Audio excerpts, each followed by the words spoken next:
2025 was the year golf stopped looking like a gentleman's game and started feeling a lot more like a reality show. On the surface, everything looked normal. Packed grandstands, manicured fairways, polite clapping. But behind closed doors, decisions were made that will decide who gets to play in the majors, who tees it up at the Ryder Cup, and which tour ends up owning the biggest slice of the money and the spotlight. LIV Golf, the rebel league that promised to blow up tradition, suddenly started acting almost reasonable. The PGA Tour brought in a media heavyweight from the NFL. The LPGA walked straight in a gender debate it probably didn't want. And Tiger Woods and Rory McIlroy quietly built a tech-driven indoor league designed to drag golf into primetime. The real question, are we watching golf's biggest collapse, or just season 2 of an even bigger golf drama? For decades, the roles were clear. The PGA Tour was the gold standard, the stage for the best players in the world. The DP World Tour was Europe's path, the gateway to the Ryder Cup. The LPGA was home to the strongest women's fields on the planet. Order, hierarchy, tradition. Then LIV Golf crashed the party. Insane signing bonuses, 54-hole events, loud music, team franchises, shotgun starts. Even the name was a statement. LIV. Roman numerals for 54, shorter, quicker, modern. The whole brand said, we're not your dad's golf tour. But from day one, there was a crack in the story. No world ranking points, constant legal and political fights with the PGA Tour and DP World Tour, players risking their Ryder Cup futures and major starts for guaranteed money. The official narrative, we're reinventing golf. The unofficial one, we're buying stars and hoping the system eventually bends. In 2025, that whole dynamic started to flip. In January, LIV announced a major shift. Scott O'Neill, an experienced American sports executive, stepped in as the new CEO. Greg Norman, the shark, the lightning rod, the face of the rebellion, stepped back. At first, he stayed on in an advisory role, but by September, Norman was out entirely. O'Neill, meanwhile, walked in with a very different tone. Less us against the world, more how do we fit into the world? He spoke about taking LIV into a next phase, combining innovation with reach. He didn't rule out partnerships with the majors. He didn't rule out discussions with the official world golf ranking. He didn't even rule out some form of coexistence with the PGA Tour. The bad boy league suddenly sounded like someone knocking on the door saying, okay, can we talk now? In February, the first sign that the old walls might be cracking appeared. The R&A and USGA, the bodies behind the Open and the US Open, introduced new qualification pathways that could help LIV players get into those majors. It wasn't a white flag, it wasn't a full embrace, but it was a signal. They're not going to pretend LIV doesn't exist forever. Then came April, and with it, one of the most gossiped about moments of the year. At Augusta National, one of the most tradition-heavy, secretive, and powerful spots in golf, Scott O'Neill was seen talking with Trevor Immelman, the chairman of the OWGR board. This is huge because LIV's application for world ranking points had previously been rejected, leaving its players in a long-term major qualification nightmare. Officially, no one said a thing. No press conference, no joint statement, no leaks. Unofficially, clubhouses, group chats, and golf Twitter went wild. Is there a deal being shaped behind the scenes? Will LIV tweak its format to meet OWGR criteria? Are we watching the first quiet steps towards LIV events finally getting ranking points? While all that speculation was building, another LIV decision hit the DP World Tour and the Ryder Cup right in the stomach. In the DP World Tour's regulations, it's clear and has been confirmed in court. Members who play in conflicting events without permission can be sanctioned and fined. Until now, LIV had often stepped in to soften that blow, helping players with those fines. But LIV announced that from the 2026 season onward, it would no longer cover those penalties. Suddenly, this wasn't just politics, it was personal finance.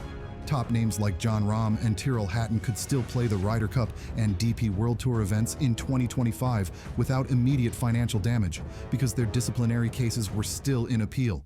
But from 2026, any LIV player who wants to remain a DP World Tour member and keep their Ryder Cup eligibility may have to pay future fines themselves. That turns every scheduling decision into a cold calculation. Is the Ryder Cup worth writing a massive check? Do I keep my DP membership, or do I walk away and accept I might never play Ryder Cup again? Many insiders are already whispering the same fear: a weakened European team at the 2027 Ryder Cup in Ireland. Not because Europe suddenly forgot how to produce talent, but because money, politics, and tour rules decided who was allowed to wear blue and gold. And just when it felt like LIV couldn't surprise anyone anymore, it nuked its own brand identity. From 2026, LIV events will no longer be 54 holes. They're going to 72, 4 days instead of 3, Thursday to Sunday, exactly like the PGA Tour and DP World Tour. The thing that made LIV LIV, the shorter, punchier 54-hole setup, is gone. The whole punk rock identity of "we're not like them" suddenly sounds more like we'd actually really like to be treated just like them. Some fans see it as a step toward professionalism and legitimacy, a move to ensure LIV's events are viewed as serious, full-length tournaments that can stand next to traditional tours. Others see it as a sellout, a league that started as a revolution, now slowly morphing into a very expensive alternative version of the tours it wanted to replace. But while LIV was changing its skin, the PGA Tour was quietly rewiring its brain. In 2025, Brian Rolapp, a major executive from the NFL world, took over as CEO of the PGA Tour. Jay Monahan, the longtime commissioner and public face of the tour, announced he would step down by the end of 2026. Until now, the commissioner was the top dog, the ultimate authority, the voice of the tour. With Rolapp's arrival, the structure shifts. There's a dedicated CEO, and the newly formed PGA Tour Enterprises, launched in 2024, is there to generate more revenue and expand business opportunities. Rolapp's expertise: media rights, commercial strategy, digital reach. Basically, he knows how to turn a sports league into a content machine. The message between the lines is clear: LIV brought money and attention. The PGA Tour will answer with scale, polish, and a terrifyingly efficient media engine. This isn't just about beating LIV on the scoreboards, it's about dominating screens, sponsors, and schedules. On the women's side, the LPGA also stepped into the spotlight in 2025, but for very different reasons. In May, Craig Kessler, a longtime sports and entertainment manager from Topgolf and already a member of the LPGA Board of Directors, became the new commissioner, replacing Molly Marcoux-Samian. On paper, it made sense. He knew the organization. He understood entertainment, fan experiences, and business. But this is a women's tour in 2025. Representation matters. And a lot of fans and observers were quick to ask the obvious question: out of all the talented women in golf, business, and sports leadership, the best choice to lead the LPGA is another man? Suddenly, the LPGA wasn't just being judged on its tournaments and purses. It was being judged on its values. Was this a smart business move that happened to look bad publicly? Or a tone-deaf decision in a moment where visibility for women in leadership is a huge part of the conversation? Social media lit up with criticism, memes, and think pieces. The LPGA wants to grow the game for women, but now it has to defend why there isn't a woman at the very top. And in the background, almost like a side plot that might become the main plot someday, there's the Tomorrow Golf League, TGL. Founded in 2022 by Tiger Woods, Rory McIlroy, and sports executive Mike McCarley, and built in partnership with the PGA Tour, TGL is basically golf crossed with esports, arena shows, and broadcast TV. It's indoor, tech-heavy, fast-paced, played in a purpose-built arena using simulators and real short game setups, and, crucially, stacked with PGA Tour stars. After a delay, the inaugural season finally kicked off in early January 2025 and wrapped up in March. The first champions, Atlanta Drive GC, led by Justin Thomas and Patrick Cantlay. It proved something important. Fans will watch golf in the winter, especially if it's packaged like a primetime show, not a sleepy Sunday marathon. So for its second season, starting late 2025 and finishing in March 2026, TGL is changing its schedule.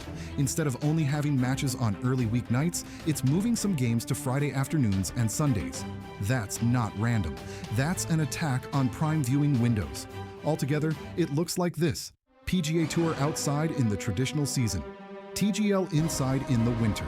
A year-round content ecosystem with the same stars rotating through formats. If you step back and look at all these moves, LIV's transformation, the PGA Tour's restructuring, the LPGA's leadership controversy, TGL's rise, a pattern jumps out. The real battles in golf are no longer just about who hits the best shots. They're about who controls the calendar, the screen time, the narrative, and the money flow. For players, this means career decisions are less about which course suits my game and more about which tour protects me if there's a legal fight, which schedule keeps my major chances alive, where do I get the most visibility, the most sponsorships, the most security. For fans, you get more content than ever, new formats, more drama, winter golf, louder personalities, but you also risk losing some of what made golf feel stable, clear pathways, simple structures, lifelong loyalties.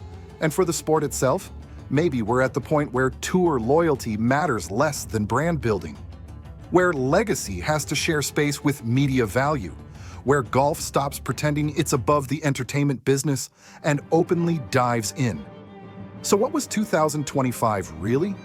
The year LIV sold its rebel soul to be taken seriously? The moment the PGA Tour fully embraced being a media empire? The time the LPGA made a smart business hire with a bad public look? The launch pad for a tech-driven Tiger and Rory Winter League that could change how we watch golf? Or was it simply the year everyone stopped pretending this was just about pure sport? What do you think? Is 2025 the beginning of the end for traditional golf? Or the start of a new, more honest era, where nobody hides the fact that this is about money, power, and attention?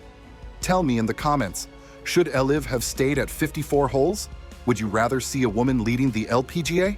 And which side are you on? PGA, LIV, TGL, or I just follow the players I like? If you enjoyed this deep dive into the golf drama of 2025, hit like, subscribe to the channel, and ring the bell so you don't miss the next story from the shadowy side of the driving range.